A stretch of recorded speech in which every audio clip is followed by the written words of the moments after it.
बड़ी खबर एनसीईआरटी से जुड़ी।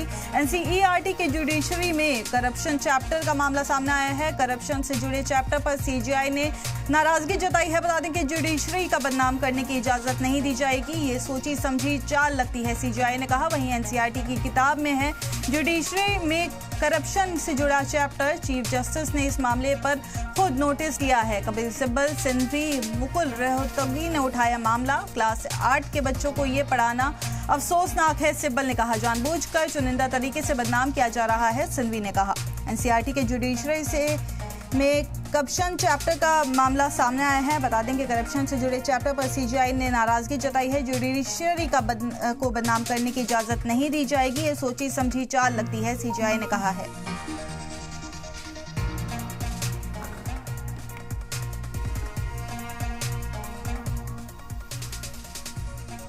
इस खबर पर और जानकारी देने के लिए हमारे साथ हमारे रिपोर्टर अरविंद सिंह जुड़ चुके हैं। अरविंद सिंह, सबसे पहले मैं आपसे यही जानना चाहूंगी कि पूरा मामला क्या है।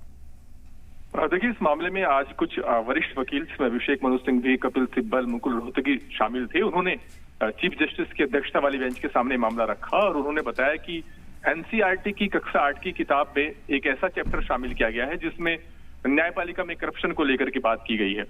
और कपिल सिब्बल की तरफ से कहा गया कि वो भी न्यायपालिका का एक हिस्सा है और इस लिहाज से जो वकील हैं वो इस बात को लेकर के बहुत व्यथित हैं, बहुत आहत महसूस कर रहे हैं। चीफ जस्टिस सूर्यकांत ने भी ये कहा कि वो इस मामले को समझते हैं, उनके पास लगातार इसको लेकर के फोन कॉल आ रहे हैं, मैसेज आ रहे हैं और वो इस मामले में खुद संज्ञान लेने जा रहे हैं और खुद इस मामले में एक्शन लेंगे। चीफ की किसी बात की इजाजत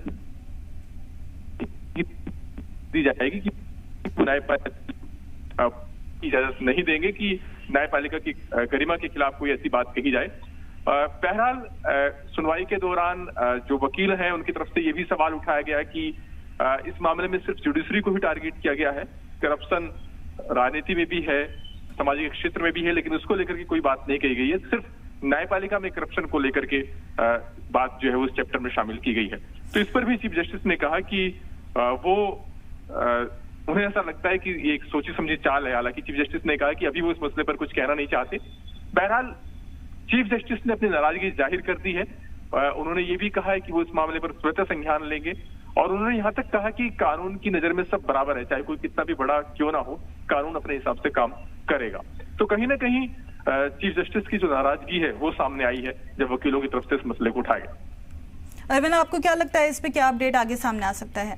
देखिए, देखना होगा कि इस मामले में कोर्ट स्वतः संज्ञान लेकर के क्या आदेश पास करता है। कोर्ट क्या इस मामले में सुनवाई करता है। अगर कोर्ट इस मामले में सुनवाई करता है तो उस मामले में जो संबंधित पक्ष हैं उनको भी अपनी बात रखने का मौका मिलेगा, उनको नोटिस जारी किया जाएगा। लेकिन जिस तरीके से उल्लेख किया गया है कक्षा 8 की इस किताब में न्यायपालिका को लेकर के, उससे जाहिर तौर पर चीफ जस्टिस नाराज है और उनकी नाराजगी ही उनकी इस टिप्पणी के जरिए सामने आई। चलिए, बहुत शुक्रिया आपका इस जानकारी के लिए। आगे जो भी अपडेट आता है तब हम आपसे वापस जुड़ेंगे।